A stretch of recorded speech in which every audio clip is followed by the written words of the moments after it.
جو ان کو ابھارتے ہوئے بہادری کے ساتھ یہ کہا کہ اگر حضور صلی اللہ علیہ وسلم کو جو ہے شہید بھی کر دیا گیا ہے تو جس مقصد کے لیے ان کو شہید کیا گیا ہے وہ مقصد تو فوت نہیں ہوا،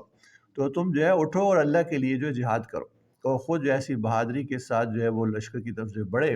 کہ راستے میں سعد بن معاذ مشہور صحابی ہیں، ان سے ان کا مقابلہ ہوا ان سے ان کا یعنی آمنا سامنا ہوا،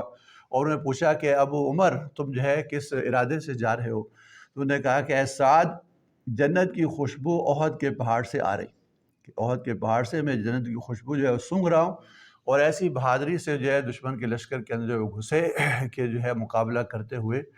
جو ہے وہ شہید ہوئے۔ اور جب جنگ کے بعد جو ہے ان کا مسئلہ کیا گیا، یعنی کہ ناک اور کان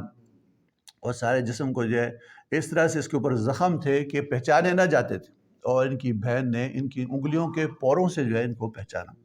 تو کچھ لوگ ایسے تھے جو کہ یعنی ایسے لشکر کے اندر جو ہے لوگوں کو حوصلہ دینے والے، ان کو ابھارنے والے تھے۔ اس طرح سے بعض ایسے لشکر کا کچھ ایسا تھا کہ جو صفوں میں جب پیچھے پلٹ کے اپنی پشت کی طرف انہیں دیکھا تو ان کو یہ معلوم نہ ہوا کہ یہ جن سے ہم لڑ رہے ہیں یہ مسلمان ہیں یا مشرکین ہیں، چونکہ مشرکین بھی پیچھے سے بھی تھے، سامنے سے بھی تھے۔ تو اس اثناء میں ایسا بھی ہوا کہ مسلمانوں نے اپنے ہی لوگوں کو شہید کر دیا، کہ ان میں سے بعض ایسے تھے کہ جن میں سے حضرت یمان ہے، حذیفہ بن یمان مشہور صحابی ہیں جو حضور اقدس صلی اللہ علیہ وسلم کے رازدار بھی کہلاتے ہیں۔ ان کے والد حضرت یمان کو پہ جو مسلمان حملہ آور ہوئے تو انہوں نے ان کو کہا بھی، متنبہ بھی کیا کہ اللہ کے بندو یہ میرے والدین پہ حملہ نہ کرو، لیکن وہ حملہ کر چکے تھے۔ حضرت یمان کو جو ہے اسی یعنی اس میں غلط فہمی میں کہ یہ مشرکین میں سے نہ ہوں، حضرت یمان رضی اللہ عنہ کو بھی شہید کر دیا۔ اس پہ حضرت حذیفہ رضی اللہ عنہ نے ان سے کہا کہ اللہ تعالیٰ تمہاری جو ہے مغفرت کرے، تمہارے گناہوں کو معاف کرے۔ پھر اس غزوہ کے بعد حضور صلی اللہ علیہ وسلم نے چاہا کہ حضرت حذیفہ کو جو ہے اس کی دیت دیں، ان کے والد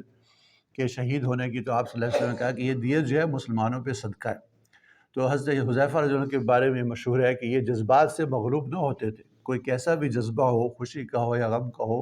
اس میں یہ اللہ ہی کی طرف جو متوجہ رہتے تھے اور ہمیشہ یہ خیر ہی پر رہے، اور حضور اقدس صلی اللہ علیہ وسلم کے رازدار جو ہے یہ معروف ہے۔ اسی طرح سے حضرت ثابت بن دحدہ رضی اللہ عنہ ایک مشہور صحابی ہیں،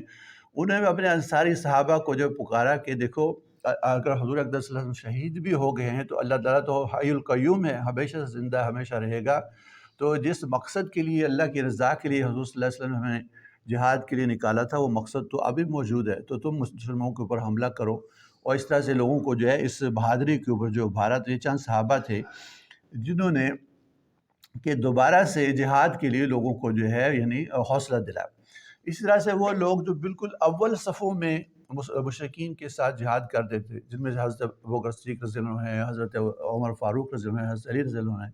کہ پہلی صفوں میں جہاد کر رہے تھے۔ انہوں نے جب دیکھا کہ پیچھے سے جو ہے وہ حملہ ہو گیا ہے اور مشرکین جو ہے وہ یعنی انہوں نے حملہ کر دیا ہے، تو یہ واپس حضور اقدس صلی اللہ علیہ وسلم کی فکر میں صفوں کو چھوڑ کے واپس آپ صلی اللہ علیہ وسلم کی طرف جو ہے وہ لوٹے، اور میں سب سے پہلے حضرت ابوبکر صدیق رضی اللہ عنہ آپ صلی اللہ علیہ وسلم کے پاس جو ہے پہنچے۔ تو اسی دوران میں حضور صلی اللہ علیہ وسلم کے گرد جو ہے وہ بڑا ہی خونریز مارکا ہوا، چونکہ مشرکین نے جو ہے ان کا ایک حصہ لشکر کا وہ حضور صلی اللہ علیہ وسلم کے گرد جو آ گیا، اور ایک حصہ جو ہے مسلمانوں کی طرف جو ہے انہیں ان کے لشکر کی پشت کی طرف سے اسے حملہ آور ہوا۔ تو جو لوگ حضور صلی اللہ علیہ وسلم کے ارد گرد تھے وہ بھی بہت تھے، اور آپ صلی اللہ علیہ وسلم کے ساتھ کل 9 صحابہ تھے، ان میں 7 جو ہے وہ انصار میں تھے۔ تو حضور صلی اللہ علیہ وسلم نے جب لوگوں کو آتے ہوئے دیکھا تو آپ نے فرمایا کون ہے جو ان کو روکے؟ تو انصار میں سے ایک ایک کر کے جو صحابی ہیں، پہلے تو وہ تیر چلا رہے تھے، لیکن جب وہ لوگ قریب آئے تو یہ آگے بڑھے اور ایک ایک کر کے سارے کے سارے شہید ہو گئے، 7 کے ساتھ۔ اور جب یہ شہید ہو گئے تو حضور صلی اللہ علیہ وسلم کے ارد گرد صرف 2 صحابہ جو ہے بچے، اور وہ مہاجرین میں سے تھے، جن میں حضرت طلحہ بن عبید اللہ اور حضرت سعد بن ابی وقاص رضی اللہ عنہ۔ یہ وہ لوگ ہیں جنہوں نے جب تک کہ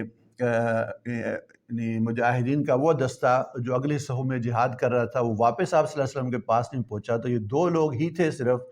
جو کہ مشرکین سے آپ صلی اللہ علیہ وسلم کی جو حفاظت کر رہے تھے، اور انہوں نے بڑی جانثاری کے ساتھ آپ صلی اللہ علیہ وسلم کی جو حفاظت کی۔ حضرت سعد بن ابی وقاص رضی اللہ عنہ کو حضور صلی اللہ علیہ وسلم نے اپنے ترکش کے سارے تیر جو ہے یعنی عطا کیے اور کہا کہ اے سعد، ان مشرکین پہ جو تیر چلاؤ، تم پہ میرے ماں باپ قربان ہوں، فدا ہوں۔ یہ وہ واحد صحابی ہیں جو حضور اقدس صلی اللہ علیہ وسلم جن کے لیے جو ہے خاص طور سے جو ہے یہ دعا کی۔ اور بھی دعا یہ دی کہ اللہ تعالیٰ تمہارے تیروں کو ہمیشہ نشانے پہ بٹھائے اور تمہاری دعاؤں کو اللہ تعالیٰ جو قبول کرے۔ تو حضرت سعد بن ابی وقاص رضی اللہ عنہ نے بڑی بہادری سے حضور اقدس صلی اللہ علیہ وسلم کی جو حفاظت کی۔ اسی طرح سے حضرت طلحہ بن عبید اللہ جو ہیں انہوں نے اپنی ڈھال سے جو ہے اپنی بھی حفاظت کی کہ دونوں ہاتھوں سے جو ہے انہوں نے وہ جہاد کی آپ صلی اللہ علیہ وسلم کی حفاظت کے لیے، اور مشرکین کا جو دستہ تھا اس کا اکیلے مقابلہ کرتے رہے، اور اس میں ان کے جسم کے اوپر جو ہے متعدد زخم آئے کہ جب یہ غزوہ جو ختم ہوا تو ان کے جسم پہ زخم جو گنے گئے تو 70 زخم تھے جو ان کے جسم کے مختلف حصوں پر تھے۔ ایک انگلی بھی ان کی جو ہے اس غزوے کے اندر ان کے ہاتھ کی کٹ کی، ہاتھ بھی جو ہے شل ہوا، لیکن حضور اقدس صلی اللہ علیہ وسلم کا یہ دو لوگ جو ہے یہ آپ کا دفاع کرتے رہے۔ اس کے باوجود چونکہ لوگ بہت زیادہ تھے جو آپ پہ حملہ آور ہوئے تھے، تو ان میں سے حضرت سعد بن ابی وقاص کا جو مشرک بھائی ہے جس کا نام عتبہ بن ابی وقاص تھا، عتبہ بن ابی وقاص، اس نے حضور اقدس صلی اللہ علیہ وسلم کے اوپر جو ہے وہ حملہ کیا اور آپ کو جو ہے دور سے جو ہے پتھر مارا، اور وہ پتھر آپ صلی اللہ علیہ وسلم کے چہرے پہ لگا، اور آپ صلی اللہ علیہ وسلم کے جو نچلے دانت ہیں ان میں سے جو رباعی دانت ہوتے ہیں، جو سامنے کے دو دانت کے جو دائیں بائیں دو دانت ہوتے ہیں کچلی والے دانتوں کے اور سامنے کے دو دانتوں کے درمیان، ان میں سے نیچے کا جو دایاں دانت ہے حضور اقدس صلی اللہ علیہ وسلم کا، وہ اس پتھر لگنے سے شہید ہوا کہ آپ صلی اللہ علیہ وسلم ایک طرف گرے اپنے پہلو پہ، اور آپ کا ایک جو دانت مبارک ہے اس کی یعنی عتبہ کے پتھر کی وجہ سے آپ صلی اللہ علیہ وسلم کا دانت شہید ہوا۔ اسی طرح سے ایک دوسرا مشرک ہے، اس کا نام تھا عبداللہ بن شہاب زہری وہ بھی آپ صلی اللہ علیہ وسلم کو تلاش کرتے ہوئے آپ پہ حملہ آور ہوا، اور یہ کہنے لگا کہ آج یا تو میں زندہ رہوں گا بچوں گا، یا محمد صلی اللہ علیہ وسلم جو ہے وہ بچیں گے۔ تو آپ صلی اللہ علیہ وسلم پہ حملہ کیا اور آپ کی پیشانی کو جو ہے زخمی کر دیا کہ آپ کی پیشانی سے خون جو ہے وہ جاری ہوا۔ ایک اور شخص تھا بڑا اڑیل ان کا یعنی جنگجو شخص، اس کا نام تھا عبداللہ بن قمہ، تو اس نے حضور اقدس صلی اللہ علیہ وسلم پہ اپنی تلوار سے جو حملہ کیا، اور وہ آپ کے اس کی جو تلوار ہے آپ کے کندھے پہ لگی، لیکن آپ نے اس موقع پہ 2 زریں پہنی ہوئی تھیں تو وہ تلوار جو ہے ان زروں کو تو نہ کاٹ سکی، لیکن اس کی ضرب کا جو ہے ایسا اثر تھا کہ حضور صلی اللہ علیہ وسلم 1 مہینہ بعد تک، غزوہ احد کے بعد تک، اس ضرب کی جو تکلیف ہے اس کو محسوس کرتے رہے۔ پھر جب اس نے دیکھا کہ تلوار جو ہے اس نے اثر نہیں کیا، تو اس نے دوبارہ تلوار سے آپ صلی اللہ علیہ وسلم پہ حملہ کیا، اور وہ تلوار جو آپ صلی اللہ علیہ وسلم کے چہرہ اقدس پہ ماری اس نے، اور جو آپ صلی اللہ علیہ وسلم کی جو آنکھ کے نیچے جو اوپری ہڈی ہوتی ہے رخسار کی، اس پہ وہ تلوار جو لگی، اور جو خود آپ نے پہنا ہوا تھا سر پہ، اس کی 2 کڑیاں جو ہے آپ کے رخسار کے اندر جو ہے وہ گھس گئی، تو گویا آپ کے چہرے سے جو ہے آپ کا دانت